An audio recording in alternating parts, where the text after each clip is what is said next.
Hello, नमस्ते। उम्मीद करता हूँ आप सभी स्वस्थ होंगे, मस्त होंगे, पढ़ाई में पूरी तरीके से व्यस्त होंगे। आपके अपने चैनल सिलेक्शन टॉपर्स में स्वागत है।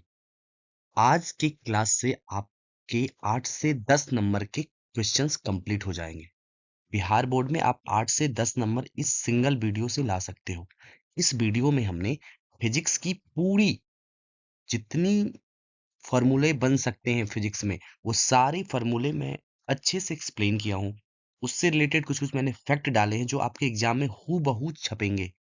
बस आप ये वीडियो देखो। आप अगर नोट कर पाओ तो नोट करना, अगर नोट नहीं कर पाओ तो 2-3 बार आप इस वीडियो को रिपीट करके देख लेना। आपको सब कुछ याद हो जाएंगे। ठीक है, हम आगे बढ़ते हैं। जैसे मेरा पहला है, कहाँ से स्टार्ट है हमारा? पहला फार्मूला है हमारा, फोकस दूरी और वक्रता त्रिज्या में संबंध है। क्या संबंध है? तो देखो, आपको याद रखने पड़ेंगे। फोकस दूरी क्या होती है? वक्रता त्रिज्या की आधा होती है। वक्रता त्रिज्या बटे 2 होती है। ठीक है, यहाँ हमने लिखा है फोकस दूरी को हम छोटा f से दिखाते हैं, वक्रता त्रिज्या को हम r से दिखाते हैं, बटे 2 तो है ही। तो देखो क्या हो गया, f बराबर r बटे 2। ये इसका मतलब क्या है? ये फोकस दूरी जो है वो क्या है? वक्रता त्रिज्या क्या है? आधी है कि नहीं है? वही हम यहाँ पे हिंदी में लिख रखे हैं, फोकस दूरी वक्रता त्रिज्या की क्या होती है? आधी होती है। ठीक है, अब बताओ, अगर ये दो यहाँ पे भागा में है, अगर इस साइड जाएगा तो गुना में जाएगा कि नहीं जाएगा? जाएगा। वही दो अगर एफ से गुना होगा, 2f हो जाएगा कि नहीं हो जाएगा? तो आप खुद बताओ, आर का वैल्यू 2f होगा ना, तो यहाँ से हम ये भी तो कह सकते हैं सर कि वक्रता त्रिज्या आर जो है वो क्या है? वक्रता त्रिज्या है। वक्रता त्रिज्या क्या है? फोकस दूरी की दोगुनी है। फोकस दूरी की दोगुनी है। यहाँ पे हमने हिंदी में लिख रखा है, वक्रता त्रिज्या फोकस दूरी की दोगुनी होती है। ठीक है, अब आगे देखो। अब हम क्या करते हैं, यहाँ पे दर्पण सूत्र पहले पढ़ते हैं। दर्पण सूत्र होते क्या है? 1/f बराबर 1/v प्लस 1/u होता है। ठीक है, आप याद करेंगे दर्पण सूत्र क्या होते हैं? 1/f बराबर 1/v प्लस 1/u। लेकिन आप सेम देखो, लेंस फॉर्मूला क्या हो जाता है? 1/f बराबर 1/v माइनस 1/u। यहाँ पे बस साइन का फर्क है। दर्पण सूत्र में प्लस का सिंबल होता है और लेंस सूत्र में क्या होता है? माइनस का साइन होता है। ठीक है, ये बात आप बहुत अच्छे से ध्यान रखना। ठीक है, देखो यहाँ पर लेंस और दर्पण में एफ भी यू क्या है वो यहाँ पे हमने लिख रखा। यू क्या होता है? वस्तु की दूरी, मतलब वस्तु कितनी दूर रखी है उसकी दूरी को हम किससे लिखते हैं? यू से।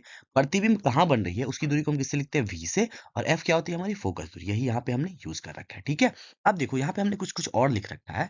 ठीक है, आर को क्या बोलते हैं? वक्रता त्रिज्या बोलते हैं। ठीक है, आर जो इसमें लिखा है उसको क्या बोलते हैं? वक्रता त्रिज्या। और यू, आर, यू, यू को क्या बोलते हैं? वस्तु दूरी। भी को क्या बोलते हैं? प्रतिबिंब दूरी। एफ को क्या बोलते हैं? फोकस दूरी। इस सब का जो मात्रक होता है ना, वो मीटर होता है, या तो मीटर होता है या तो सेंटीमीटर होता है। या तो मीटर में माप सकते हैं या तो सेंटीमीटर में माप सकते हैं। ठीक है, उसके बाद देखो, एम एम मतलब क्या होता है? आवर्धन। आवर्धन हम अभी यहाँ पे आपको बताएंगे, यहाँ पे हम आवर्धन के बारे में बताएंगे। पहले यहाँ पे आप देख लो मात्रक क्या होता है आवर्धन का। आवर्धन का होता है मात्रक, मात्रक नहीं होता आवर्धन का। आवर्धन आवर्धन का क्या होता है? कोई मात्रक नहीं होता। वो क्या होता है? मात्रक विहीन होता है। ठीक है, आप याद करके रखेंगे इसे। उसमें लिखा है आई। आई मतलब क्या होता है? प्रतिबिंब की ऊंचाई। ओ मतलब क्या होता है? वस्तु की ऊंचाई। ठीक है, ये दोनों हम किसमें मापते हैं? मीटर या सेंटीमीटर में मापते हैं। ठीक है, इसका मात्रक क्या हो जाता है? प्रतिबिंब की ऊंचाई या वस्तु की ऊंचाई का मात्रक क्या हो जाता है? या तो मीटर या तो सेंटीमीटर। यहाँ तक सही है? उम्मीद करता हूँ यहाँ तक आप सब कुछ क्लियरली समझ गए होंगे। ठीक है, उसके बाद अब हम आते हैं आवर्धन के ऊपर। आवर्धन क्या होता है? प्रतिबिंब की ऊंचाई और वस्तु की ऊंचाई के अनुपात को क्या कहते हैं? प्रति आवर्धन कहते हैं। प्रतिबिंब की ऊंचाई और वस्तु की ऊंचाई के अनुपात को क्या कहते हैं? आवर्धन कहते हैं। आवर्धन को m से लिखा जाता है, प्रतिबिंब को हमने I से लिख दिया और वस्तु की ऊंचाई को हमने O से लिख दिया, तो I बटा O। यहाँ से आप देख सकते हो। देखो मैंने यहाँ पे कुछ लिखे हैं। देखो, अगर m धनात्मक आया, अगर m का मान धनात्मक आया तो हम क्या समझेंगे? प्रतिबिंब हमारी कैसी बनेगी? आभासी बनेगी। अगर m का मान धनात्मक आया तो हम क्या समझेंगे? प्रतिबिंब हमारी आभासी बनेगी। अगर m का मान ऋणात्मक आया तो हम क्या समझेंगे? हमारी प्रतिबिंब जो बनेगी वो क्या बनेगी? वास्तविक बनेगी। ठीक है, अब देखो, आवर्धन से रिलेटेड कुछ और हमने इंपॉर्टेंट फैक्ट लिख रखे हैं। क्या लिखे? आप ध्यानपूर्वक देखना। देखो, ये इसका मतलब m जो क्या है? एक से छोटा है। जब m एक से छोटा है उस समय जो हमारा दर्पण कौन सा होगा? उत्तल दर्पण होगा। अगर आवर्धन का मान एक से छोटा है तो दर्पण हमारा उत्तल होगा। अगर आवर्धन का मान एक के बराबर है तो हमारा वो समतल दर्पण होगा। अगर आवर्धन का मान एक से बड़ा है तब हमारा कौन सा दर्पण हो जाएगा?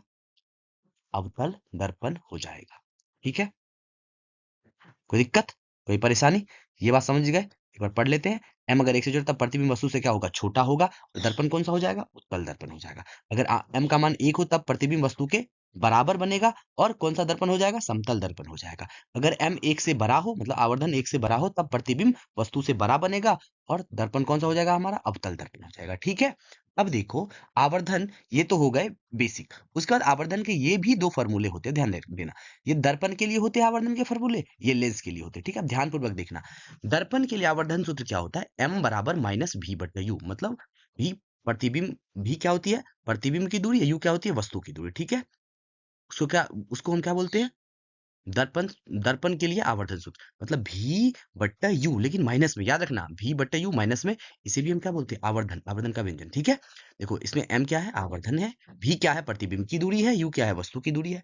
ऐसे ही लेंस में भी आवर्धन होता है, लेकिन लेंस के आवर्धन में ध्यान रखना, भी बट्टा यू जो होता है वो किस में होता है, प्लस में होता है। भी बट्टा यू किस में होता है हमारा, प्लस में होता है। ठीक है, उम्मीद करता हूं यहां तक आप सारे अच्छे से कॉन्सेप्ट सीख रहे होंगे। अब हम चलते हैं नेक्स्ट स्लाइड के ऊपर। अगला हमारा है लेंस की शक्ति। लेंस की शक्ति, अगर आपने हमारी हमारी पिछली वीडियो नहीं देखे हैं तो आप जाके देखिए, वहां पे हमने लेंस की शक्ति के बारे में अच्छे से डिटेल में सब कुछ बताया। ठीक है, लेंस की शक्ति क्या होती है, लेंस की शक्ति जो होती है फोकस की क्या होती है, व्युत्क्रमानुपाती होती है। लेंस की शक्ति क्या होती है, फोकस दूरी की क्या होती है, व्युत्क्रमानुपाती होती है। वहां पे हमने बताया था। ठीक है, या देखो यहाँ पे हम फार्मूला पढ़ रहे हैं, तो बताओ पी, लेंस की शक्ति को हम क्या किससे लिखते हैं, पी से लिखते हैं। पी क्या हो जाएगा हमारा, 1/f, जहाँ एफ क्या है, मीटर में है। ठीक है, लेकिन पी का एक फॉर्मूला और होता है, 100/f। ये कब होता है, जब एफ का मान सेंटीमीटर में हो। जब आपका फोकस दूरी सेंटीमीटर में हो और आपसे बोल दे लेंस की शक्ति बताए, तो आप 100/f फॉर्मूला लगा दो। ठीक है, जब आपको फोकस दूरी मीटर में दी हो, तब आप लेंस की शक्ति के लिए 1/f फॉर्मूला लगा दो। ठीक है, आगे बढ़ते हैं। यहाँ पे देखो मात्रक, किसका मात्रक, लेंस की शक्ति का मात्रक। लेंस की शक्ति का मात्रक क्या होता है, डायोप्टर होता है। इसे हम किससे दिखाते हैं, डी से दिखाते हैं। इसे हम किसे दिखाते हैं, डी से दिखाते हैं। अब देखो, अब हम पढ़ते हैं अपवर्तनांक। अपवर्तनांक क्या होता है, निर्वात में प्रकाश की चाल और उस माध्यम में प्रकाश की चाल के अनुपात को क्या कहते हैं, अपवर्तनांक कहते हैं। इसे हम एन से दिखाते हैं। तो एन बराबर यहाँ पे क्या हो गया फॉर्मूला, सी बट्टा वी। सी मतलब निर्वात में प्रकाश की चाल, वी बट्टा उस माध्यम में प्रकाश की चाल। सही है, यहाँ तक सही है। अब देखो एन क्या है, अपवर्तनांक है, सी क्या है, निर्वात में प्रकाश की चाल है या गति है, भी क्या है, माध्यम में प्रकाश की चाल है। ठीक है, अब हमारी बात सुनो, एक पॉइंट आप याद रखना कि क्या बोलते हैं, निर्वात में प्रकाश की चाल होती कितना है, निर्वात में प्रकाश की चाल होती है 3 × 10⁸ मीटर प्रति सेकंड। ठीक है, याद रखेंगे आप, कोई दिक्कत। अब हम आगे बढ़ते हैं, लेकिन देखो ये जो आपने पढ़ा ना, एन का मान जो पढ़ा आपने, सी बट्टा भी, एक दूसरा फॉर्मूला भी होता है। अब वर्तमान का एक दूसरा फॉर्मूला भी होता है, जिसे हम किसके नाम से जानते हैं सर, स्लेन के नाम से जानते हैं, स्लेन लॉ के नाम से जानते हैं। ठीक है, वो क्या होता है, साइन आई बट्टा साइन आर। साइन आई बट्टा साइन आर, तो आपसे पूछेगा स्लेन के नियम क्या है, तो आप क्या बोलोगे, साइन आई बट्टा साइन आर को क्या बोलते हैं हम सर, स्लेन का नियम बोलते हैं। ठीक है, जहाँ आई क्या है, आपतन कोण है, आर क्या है, अपवर्तन कोण है। ठीक है, यहाँ तक सही है। अब देखो ये जो है, हमने अपवर्तनांक से रिलेटेड कुछ इंपॉर्टेंट फैक्ट इसमें लिख रखा है। ठीक है, जैसे पहले आप देखो, ये देखो पहले, ये यहाँ जो चार जो नीचे में, ये पहले देखो आप, निर्वात का अपवर्तनांक कितना होता है, 1 होता है। ठीक है, पानी का अपवर्तनांक 1.33 होता है। याद कर लो दोस्त, याद कर लो, ताकि आपके एग्जाम में आए तो आप इजीली बना पाओ। कांच का अपवर्तनांक कितना होता है, 1.5 होते हैं। हीरा का अपवर्तनांक कितना होता है, 2.42 होता है, जो क्या होता है, सर्वाधिक होता है। सर्वाधिक अपवर्तनांक किसका होता है सर, हीरा का होता है। कितना होता है, 2.42 होता है। यहाँ तक सही है। देखो ये 2 पॉइंट देखते हैं, लिखा है जिस माध्यम का अपवर्तनांक ठीक होगा, उस माध्यम की उस माध्यम में प्रकाश की चाल कम होगी। ठीक है, मैं यहाँ पे शॉर्ट में मिलेगा, प्रकाश की चाल क्या होगी, कम होगी, और जिस माध्यम का अपवर्तनांक कम होगा, उस माध्यम में चाल क्या होगी, अधिक होगी। पॉइंट को अच्छे से समझो, अगर जिस माध्यम का अपवर्तनांक ज्यादा है, उस माध्यम में प्रकाश की चाल कम होगी, और जिस माध्यम का अपवर्तनांक कम है, उस माध्यम में प्रकाश की चाल अधिक होगी। ठीक है, अब देखो, अगर मान लिया जाए प्रकाश की चाल कम है, इसका मतलब वो जो माध्यम है वो क्या है, सघन माध्यम है। वो माध्यम कौन सा है, सघन माध्यम है।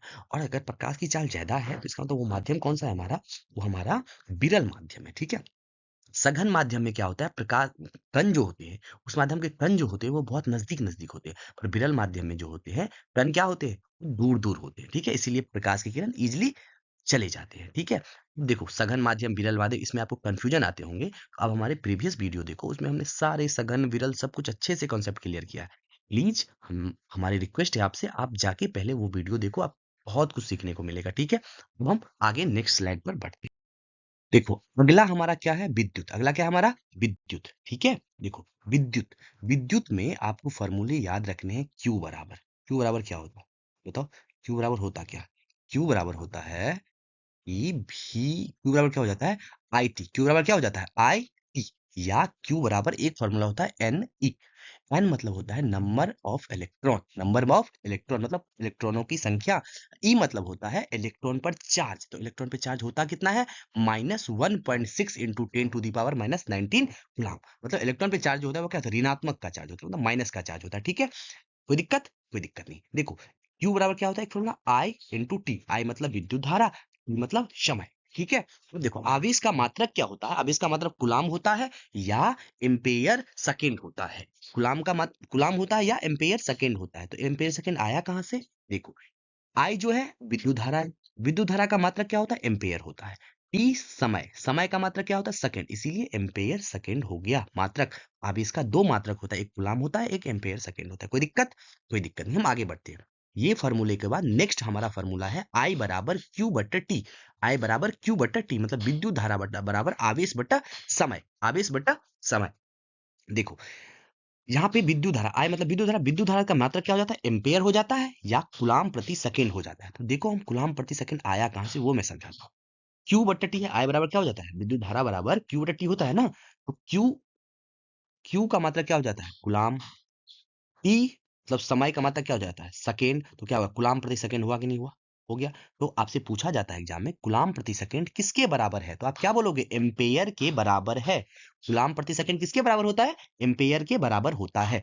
अब हम चलते हैं नेक्स्ट फार्मूला। नेक्स्ट फार्मूला है हमारा V बराबर डब्ल्यू बट्टा क्यू। V मतलब होता है विभव या विभवांतर, W मतलब क्या होता है, कार्य, और Q मतलब आवेश। सही है, देखो विभव या विभवांतर का मात्रक क्या होता है, वोल्ट होता है या जूल प्रति कूलाम होता है। ठीक, कार्य का मात्रक क्या होता है, जूल होता है। आवेश का मात्रक क्या होता है, कूलाम होता है। लेकिन देखो विभव का मात्रक वोल्ट या जूल प्रति कूलाम कैसे आया, मैं समझाता हूँ। देखो V बराबर क्या होता है, डब्ल्यू बट्टा क्यू। तो बताओ डब्ल्यू मतलब कार्य, कार्य का मतलब क्या होता है, जूल। आवेश का मतलब क्या होता है, कूलाम। तो जूल प्रति कूलाम, देखो जूल प्रति कूलाम आया कि नहीं आया। और जूल प्रति कूलाम को हम क्या बोल देते हैं, वोल्ट बोल देते हैं। ठीक है, तो आपसे एग्जाम में पूछा जाता है जूल प्रति कूलाम किसके बराबर होता है, तो क्या लिखोगे आप, वोल्ट के बराबर होता है। किसके बराबर होता है, वोल्ट के बराबर होता है। अब हम आगे चलते हैं, यहाँ तक समझ में आ गया होगा आपको। अब आगे हम बढ़ते हैं, विद्युत ऊर्जा। विद्युत ऊर्जा क्या होती है, विद्युत ऊर्जा होती है डब्ल्यू बराबर, विद्युत ऊर्जा को किससे दिखाते हैं, डब्ल्यू से दिखाते हैं। डब्ल्यू बराबर क्या हो जाता है, भी क्यू। डब्ल्यू बराबर क्या हो जाता है, भी क्यू। ठीक है, अब सोचोगे भी क्यू कहाँ से आया, तो यहाँ से आप ध्यानपूर्वक देखो। अगर मान लिया जाए भी बराबर डब्ल्यू बटा क्यू है, अगर डब्ल्यू निकालोगे तो क्यू यहाँ पे भागा में इधर गुना में जाएगा कि नहीं जाएगा। तो डब्ल्यू बराबर क्या हो जाएगा, भी क्यू होगा कि नहीं होगा, हो गया। ठीक है, देखो एक इसके बाद हमने एक फॉर्मूला बनाया डब्ल्यू बराबर वी आई टी। सोचोगा वी आई टी आपने कैसे बनाया, देखो अब बताओ क्यू बराबर आई टी आपने तो पढ़ा है, क्यू बराबर आई टी तो आपने पढ़ा है ना। तो देखो क्यू की जगह पे हमने आई टी डाल दिया, क्यू की जगह पे हमने क्या डाल दिया, आई टी डाल दिया। तो बताओ क्या हो गया, आई टी जैसे डाल दिया तो क्या होगा, डब्ल्यू का फॉर्मूला क्या, वी आई टी हुआ कि नहीं हुआ, हो गया, सही है। अब आगे बढ़ो, आगे बढ़ो, मैं समझाता हूँ। देखो v बराबर, v बराबर यहाँ पे एक फॉर्मूला, अगला मेरा फॉर्मूला है v बराबर आई स्क्वायर आर टी। v बराबर क्या फॉर्मूला लिखा हमने, v बराबर लिख लिया हमने v आई स्क्वायर आर टी। डब्ल्यू का फॉर्मूला एक हमने लिखा, एक फॉर्मूला मेरा डब्ल्यू का हो गया डब्ल्यू बराबर वी क्यू, एक हो गया डब्ल्यू बराबर वी आई टी, और अगला हो गया डब्ल्यू बराबर आई स्क्वायर आर टी। फिर बात है आई स्क्वायर आर टी आया कहाँ से, आई स्क्वायर आर टी आया कहाँ से, ठीक है, मैं वो भी समझाता हूँ, रुको आप पहले। ठीक है, लेकिन एक फॉर्मूला पहले ये भी देख लो, डब्ल्यू बराबर क्या हो जाता है, वी स्क्वायर बट्टा आर इंटू टी। तो क्या हो जाता है, वी स्क्वायर बट्टा आर इंटू। ठीक है, अब एक बात बताओ, सुनो हमारी बात। यहाँ पे भी है, यहाँ पे भी है ना, भी के सामने यहाँ पे हमने क्या लिखा, आई आर लिखा। कैसे लिखा आप, मैं अगले पेज पे आपको समझाऊंगा कि ओम्स लॉ में पढ़ते हैं भी बराबर आई आर। भी बराबर क्या फॉर्मूला होता है, आई आर। तो भी के जगह पे हमने डाल दिया आई आर, मैं अगले पेज पे पूरा एक्सप्लेन कर दूंगा। भी बराबर हमने क्या लिख दिया, आई आर लिख दिया, और आई की जगह पे आई डाल दिया, टी के टी का टी डाल दिया। तो देखो आई कितने बार हो गया, दो बार हो गया, तो क्या हो गया, आई स्क्वायर। आर एक बार है तो आर, टी एक बार है तो टी, क्या हो गया, डब्ल्यू बराबर आई स्क्वायर आर टी। ठीक है, देखो अब हमारी बातें सुनो। एक डब्ल्यू का फॉर्मूला होता है भी स्क्वायर बट्टा आर इंटू टी, भी स्क्वायर बट्टा आर इंटू टी। दोस्त मेरे सारे फॉर्मूला याद करने हैं आपको, ठीक है, ऊर्जा से रिलेटेड ये चार जो भी फॉर्मूले हैं सब कुछ आपको याद करने पड़ेंगे, ठीक। लेकिन देखो ये फॉर्मूले आए कहाँ से, ठीक है, अब बताओ। अब देखो मैंने यहाँ साइड लिखा आई बराबर क्या हो जाता है, भी बट्टा आर। मैं समझाऊंगा नेक्स्ट पेज पे ये कहाँ से आए, भी बराबर आई आर से ही ये भी आया, ठीक है। आई बराबर क्या हो जाता है भी बट्टा आर। तो बस यहाँ पे हमने क्या किया, भी बट्टा आर पुट कर दिया। जैसे स्क्वायर है तो भी का स्क्वायर भी हो जाएगा ऊपर में, नीचे में आर का स्क्वायर, तो एक आर से एक आर तो कट जाएगा, तो नीचे में रह जाए, ऊपर में रह जाएगा भी स्क्वायर, नीचे में रह जाएगा आर, टाइम तो गुना में है ही, तो क्या हो गया भी स्क्वायर बट्टा आर इंटू का टी। आपने क्या देखा, डब्ल्यू बराबर भी क्यू बराबर भी आई टी बराबर आई स्क्वायर आर टी बराबर भी स्क्वायर बट्टा आर इंटू टी। ये सारे जो फॉर्मूले हैं ये किसके हैं, विद्युत ऊर्जा के फॉर्मूले हैं। अब देखो विद्युत ऊर्जा के मात्रक, विद्युत ऊर्जा का मात्रक कैसे होता है, विद्युत ऊर्जा का मात्रक होता है जूल। याद रखना है, ऊर्जा का मात्रक होता है जूल, विद्युत ऊर्जा बोलते फिर मात्रक क्या हो जाएगा जूल। अगला मात्रक है वोल्ट इंटू गुलाम, वोल्ट इंटू गुलाम। अगला क्या है वोल्ट गुना एम्पेयर गुना सेकेंड, और अगला क्या होता है किलोवाट घंटा, क्या होता है किलोवाट घंटा। देखो आपको सारे याद रखने पड़ेंगे, ठीक है, लेकिन मेनली आपको ये पूछेगा, मेनली आपको क्या पूछेगा, ठीक है, ऊर्जा का मतलब आप जूल लगाओगे, ठीक है। देखो वोल्ट इंटू गुलाम कहाँ से आया, देखो वोल्ट इंटू गुलाम, तो भी आवेश का मतलब क्या हो जाता है वोल्ट, क्यू क्या है गुलाम है, क्यू आवेश का मतलब क्या होता है गुलाम, तो वोल्ट इंटू गुलाम। समझ आया आपको, इस फॉर्मूला से फिर अगला अगला फार्मूला निकाल लिया, ठीक है। ऐसे करके फॉर्मूले और भी ड्राइव किए, सॉरी ऐसे मात्रक और भी ड्राइव किए जा सकते हैं, ठीक है। इतने आपके लिए पर्याप्त है, ठीक है। अब हम आगे बढ़ते हैं, ठीक है, यहाँ तक उम्मीद करते हैं आपको समझ में आ रहे होंगे। अगला हमारा है विद्युत शक्ति। विद्युत शक्ति को हम किससे दिखाते हैं, पी से दिखाते हैं। विद्युत शक्ति को हम किससे दिखाते हैं, पी से दिखाते हैं। पी बराबर क्या हो जाता है डब्लू बट्टा, पी बराबर क्या हो जाता है, पी बराबर हो जाता है डब्लू बट्टा टी, ठीक है। पी बराबर क्या हो जाते हैं डब्लू बट्टा टी, एक फॉर्मूला हो जाता है डब्लू बट्टा टी, ठीक है। अब देखो पी बराबर एक क्या होता है आई स्क्वायर आर, एक पी बराबर होता है भी स्क्वायर बट्टा आर, एक पी बराबर क्या हो जाता है भी स्क्वायर बट्टा, सही है। और ये भी आप याद रखना P बराबर भी आई भी होता है, P बराबर क्या होता है भी आई भी होता है, ठीक है। पीछे आपने पढ़ा वहां देखना, उसी किसी से हमने यहाँ पे लिख रखा है कि P बराबर भी आई होता है, ठीक है। एक फॉर्मूला आप याद रखोगे P बराबर डब्ल्यू बट्टा टी, P बराबर भी आई, P बराबर आई स्क्वायर आर, P बराबर भी स्क्वायर बट, कोई दिक्कत यहाँ तक नहीं दिक्कत। अब आगे बढ़ते, देखो ये जो फॉर्मूले है ना सर, ये जो भी फॉर्मूले है ना, आपके एग्जाम में पूछेंगे कि विद्युत शक्ति किसके बराबर होता है डब्ल्यू बट्टा टी, क्यू बट्टा टी, ऐसे ऐसे करके ऑप्शन देंगे, तो जो डब्ल्यू बट्टा टी याद करके रखे होंगे वो टिक लगा लेंगे इजिली, जो नहीं याद करके रखे होंगे टिक नहीं लगा पाएंगे, ठीक है। आगे देखो, आगे हमने लिखा पी के मात्रक मतलब विद्युत शक्ति का मात्रक, विद्युत शक्ति का मात्रक क्या होता है वाट होता है, क्या होता है वाट होता है, ठीक है। देखो एक क्या होता है अश्व शक्ति, अश्व शक्ति को हम एचपी से दिखाते हैं, ठीक है, अश्व शक्ति, ठीक है, अश्व शक्ति या हॉर्स पावर, ठीक। एक अश्व शक्ति में 746 वाट होता है, एक अश्व शक्ति में 446 वाट होता है।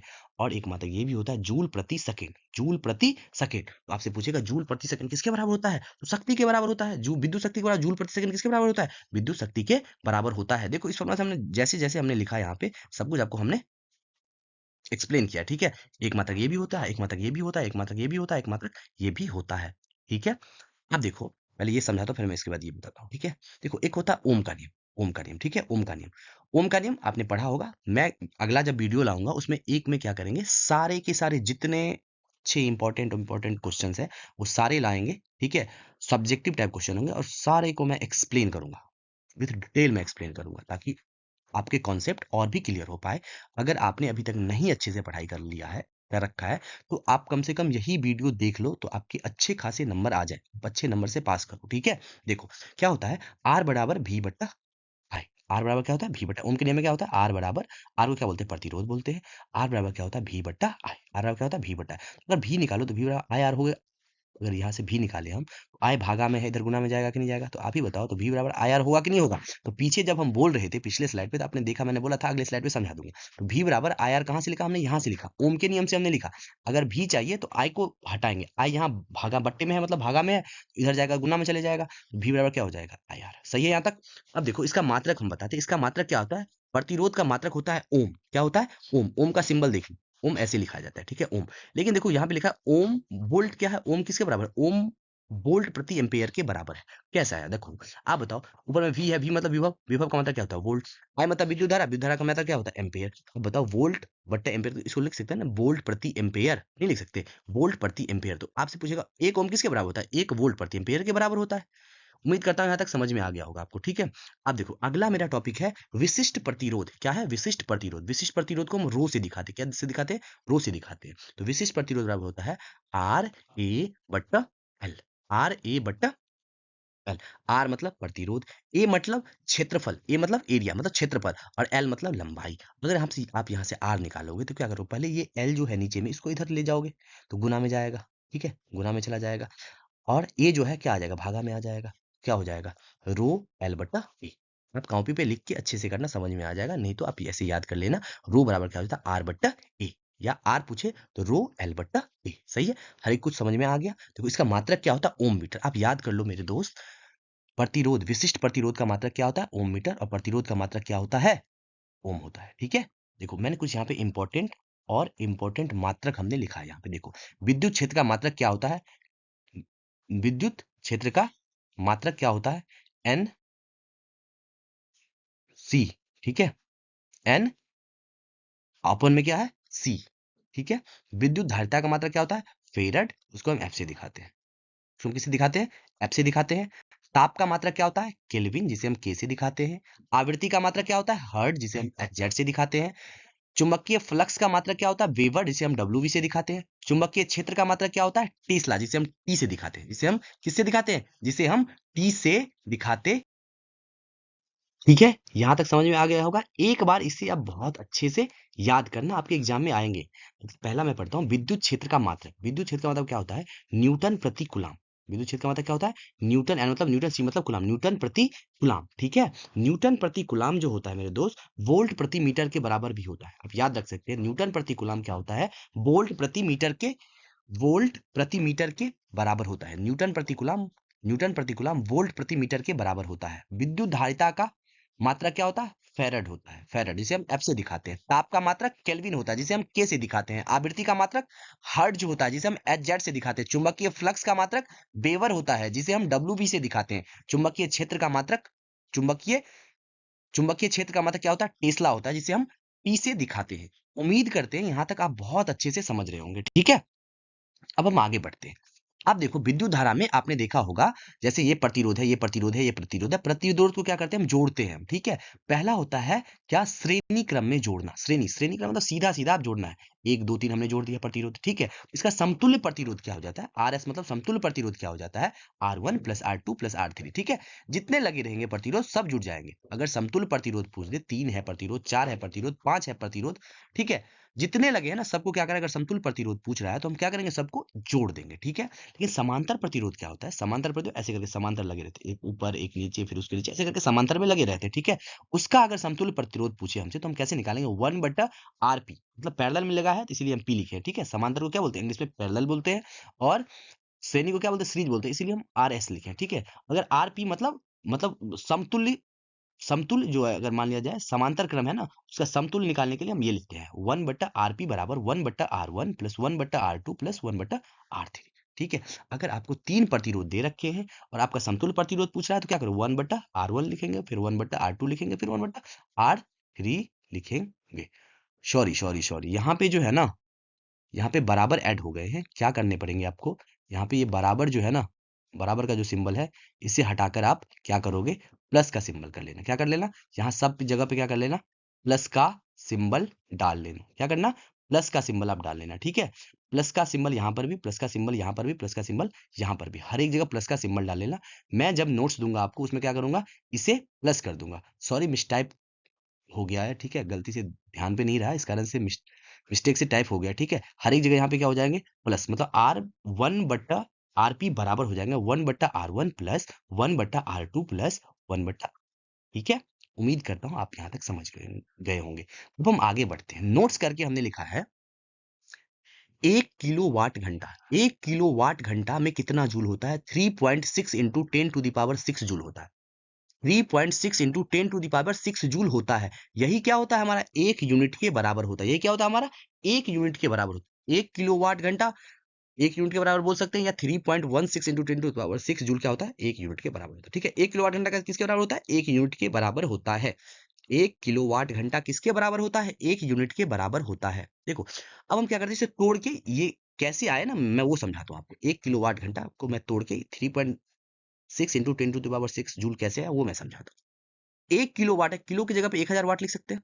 किलो की जगह पे हम क्या लिख सकते हैं, 1000 वाट लिख सकते हैं। ठीक है, घंटा को सेकंड में बदलने के लिए 60 गुना 60, अगर घंटा में 60 मिनट होते 60 लिख दिया, मिनट को जब सेकंड बनाने के लिए 60 से गुना किया। ठीक है, जब सबको गुना करोगे तो क्या हो जाएगा, छछा का 36, 36 पे 3 और 2 5 जीरो, हो गया कि नहीं हो गया। ठीक है, तो आप जब इसको क्या करोगे, इसको क्या करोगे, इसे आप क्या लिख सकते हो, 36 10 के पावर 5 है ना, 5 जीरो है, तो इसको 36 गुना 10 के पावर हम 5 लिख सकते हैं।